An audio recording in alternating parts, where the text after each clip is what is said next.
É certo pedir provas a Deus para saber qual é a vontade dele? Você já passou por alguma situação em que você ficou em dúvida sobre o que fazer? Gideão ficou conhecido por pedir provas que confirmassem sua missão. Mas lembre-se de que o novelo de lã não foi a primeira escolha de Deus como método. Conhecendo a vontade de Deus é o tema da lição desta semana e a última dessa temporada. Eu sou Matheus Diniz. E eu sou Neila Oliveira. E você está no canal Lamente, onde você estuda a Bíblia de um jeito diferenciado. E caso você seja novo aqui no canal, não perca a oportunidade de continuar aqui estudando essa história com a gente. Então inscreva-se, participe aqui com a gente, deixe o seu comentário, o seu like e compartilhe com seus amigos caso você goste desse vídeo. E agora sim, vamos para o vídeo. Um novo personagem entra agora na história de Israel. Estamos na época, no tempo, em que o povo era dirigido por líderes fortes, conhecidos como juízes. Eles eram pessoas levantadas por Deus para prover libertação aos israelitas. E se estamos falando de libertação, é porque as coisas não deram muito certo para o povo de Israel, não é? Se havia condições para eles serem prósperos e abençoados, e agora eles estavam passando por uma situação complicada, é porque algo deu errado.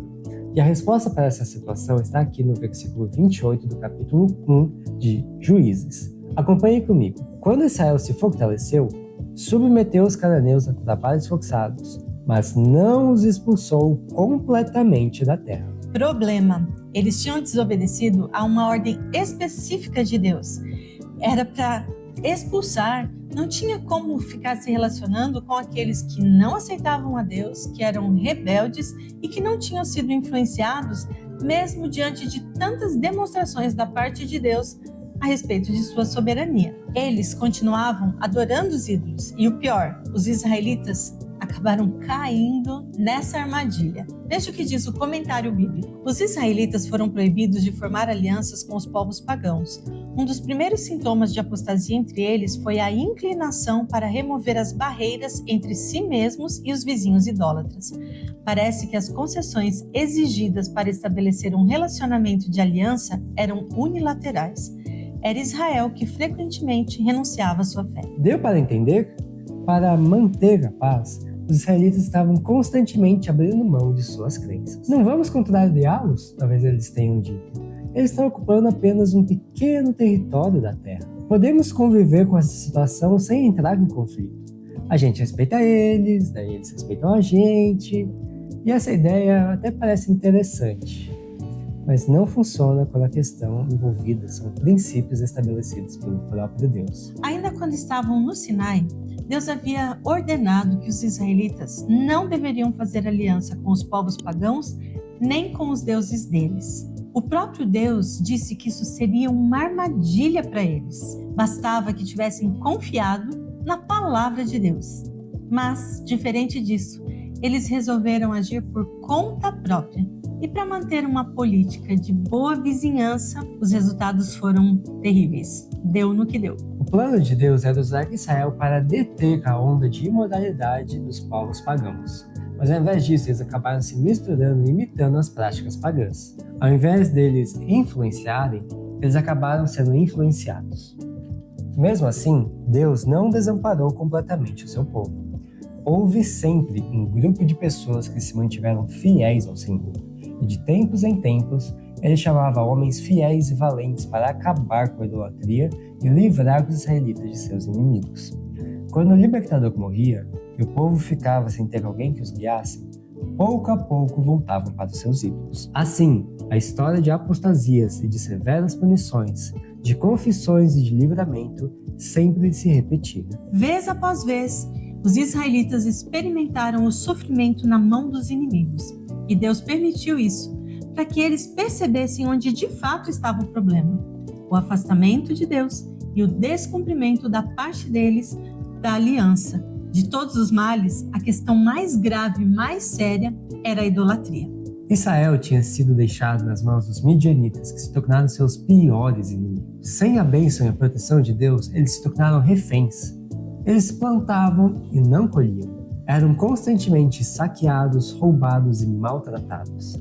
Quando os midianitas vinham atacar, eles tinham que fugir de suas casas e tentar se esconder nas montanhas e cavernas. Que situação! Mas Deus ouviu o clamor do povo quando eles pediram por ajuda. E então Deus levantou um homem chamado Gideão para liderar e libertar os israelitas da opressão midianita. Veja como esse encontro aconteceu. Nessa ocasião, Gideão estava ocupado em separar trigo. Com medo de bater o trigo onde todos o vissem, foi até um local próximo à prensa de vinho. A época da colheita das uvas ia demorar, e ninguém ainda estava dando atenção às vinhas.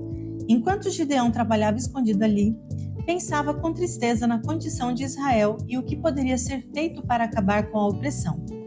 Inesperadamente, o anjo do Senhor apareceu e disse a Gideão estas palavras: "O Senhor está com você, poderoso guerreiro." Gideão estava tão desanimado que nem percebeu quem estava falando com ele. Ele apenas expressou a sua dúvida, porque aquilo parecia muito longe da realidade. Se Deus estava mesmo com eles, por que eles estavam nessa situação? Mas então veio a ordem que ele deveria libertar Israel. Era o próprio Deus quem o estava chamando. Mas, calma lá, será que Gideão realmente estava ouvindo isso? Depois de pedir um sinal e ver o milagre acontecendo ali, diante dele, Gideão se sentiu corajoso. Afinal, era o anjo da aliança, ou seja, o próprio Cristo, o Filho de Deus, que estava ali, dando a ordem para que ele enfrentasse os midianitas. Gideão deveria declarar guerra à idolatria antes de sair para batalhar contra os inimigos de seu povo. E isso começou com a destruição de um altar que tinha sido construído para adoração a Baal. E esse altar pertencia ao pai de Gideão. Quando foram adorar Baal pela manhã, os homens de Ofra ficaram indignados, quiseram matar quem tinha feito aquilo com o altar. E aí foi uma confusão quando eles descobriram que quem tinha feito isso foi o próprio filho de Joás, ou seja, Gideão. Rolou então uma discussão que terminou com o pai defendendo o filho e colocando Baal em maus lençóis, pois ele mesmo não tinha sido capaz de se defender de um mero mortal. E essa é uma parte bem interessante da história. Por fim, os habitantes ali de Ofra acabaram se juntando a Gideão e foram os primeiros a acreditar que eles seriam usados para derrotar os midianitas.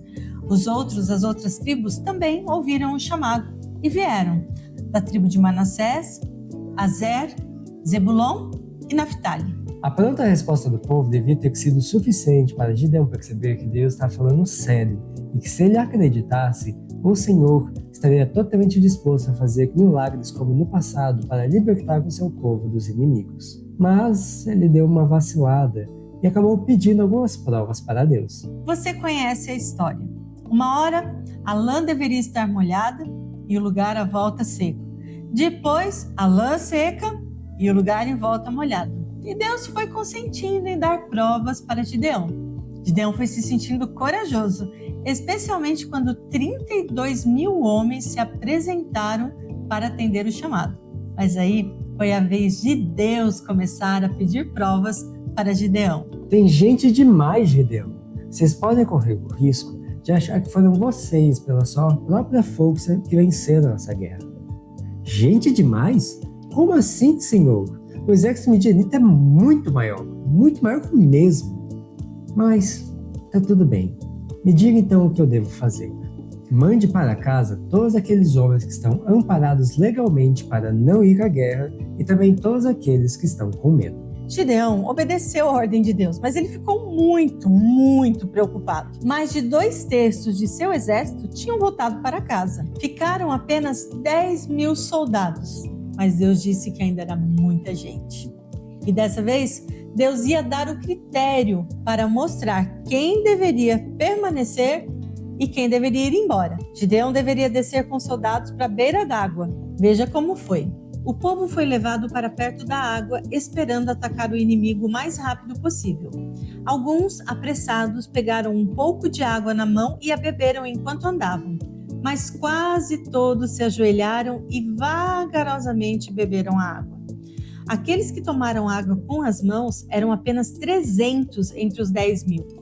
Esses foram os escolhidos. Todos os demais receberam permissão para voltar para casa. E foi com esses 300 homens que Deus venceu o exército midianita com uma estratégia de guerra muito incomum. Mas a gente não vai dar os detalhes aqui. Você pode ler eles nos capítulos 6, 7 e 8 do livro de Juízes e também no capítulo 53 do livro Os Escolhidos. O que diferenciavam os 300 homens que foram usados poderosamente por Deus para vencer o exército midianita? A mesma coisa que hoje diferencia os fiéis filhos de Deus. Aqueles que estavam mais preocupados em atender às próprias necessidades em tempos de perigo não eram homens em quem se poderia confiar em uma emergência. Os 300 homens escolhidos, além de possuírem coragem e domínio próprio, eram também homens de fé. Eles não se contaminaram com a idolatria. Deus poderia dirigi-los e, por meio deles, realizar o livramento de Israel. Deus é mais honrado pelo caráter daqueles que o servem do que por grandes números. Infelizmente, Gideão caiu em uma armadilha depois de ter sido usado de forma milagrosa pelo Senhor. Ele se tornou autossuficiente. E essa é uma armadilha que nos atrai também. O povo de Israel também acabou se afastando dos caminhos do Senhor ao eles se misturarem com os idólatras e unir-se nos mesmos interesses. E aqui fica a lição de hoje. A Bíblia ensina de forma muito clara que não pode haver harmonia entre o povo de Deus e o mundo. Satanás age por meio dos ímpios, sob o disfarce de uma aparente amizade, para induzir o povo de Deus ao pecado. Quando sua defesa é removida, então Satanás leva seus agentes a se voltarem contra o povo a fim de destruí-lo. E agora a gente chegou ao momento dos abraços. Que bom que você ficou com a gente. E é muito provável, né, se você pediu, que agora você vai ouvir aí o nosso abraço para a sua base. Vamos começar com os adolescentes da Igreja Central da cidade de Água Boa, Mato Grosso. Para a base Anjos, da cidade de Cândido Sales, Bahia. Para o Clube de Desbravadores Salem, da cidade de Tomé Açu, Pará. Para os adolescentes da Igreja Central da cidade de Ubatuba, São Paulo. Base Geração Eleita, da Igreja Central da cidade de Diadema, São Paulo. Para a base Dedicação, da Igreja de São Conrado, da cidade de Indaiatuba, São Paulo. Base Luz do Mundo, da Igreja Central da cidade de Porto Feliz, São Paulo. Para os desbravadores Boy Paus, da cidade de Corupá, Santa Catarina. Para os adolescentes da Igreja Planalto, da cidade de Alenquer, Pará. Para os desbravadores Luzeiros do Poder, da Igreja da Cidade Nova, do Distrito de Brasil Novo, Pará. E para a base Inabalável, da Igreja Central da cidade de Brasil Novo, Pará. E muito bom que você ficou com a gente até o final deste vídeo. Não se esqueça, se você ainda não é inscrito, se inscreva agora mesmo.